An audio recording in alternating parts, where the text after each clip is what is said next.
Maghisgot ta og mga butang nga dili nato kinahanglan, kanang mga insects nga atong gina-esprihan. Pero naay purpose nga nang gihimo sila sa Ginoo. Silang gud pulos anang mga earthworm, pero gihimo sila sa Ginoo para mag-nourish sa yuta o kaon sa mga laya nga mga dahon, mga kahoy para mahimo nga pataba sa lupa. Ngano concern ba day nimo na?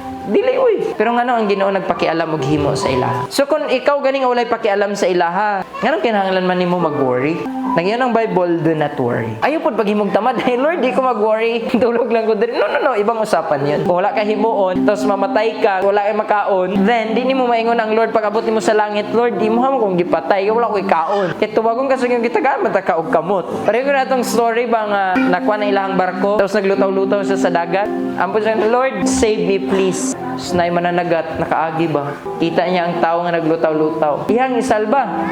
Ingon pa sa tao, dili. I-save lagi ko sa Ginoo. Niabot ang Coast Guard kay nangita sa mga pasahero nga mga survivor. Ilahang i-save ang tao. Yes, good.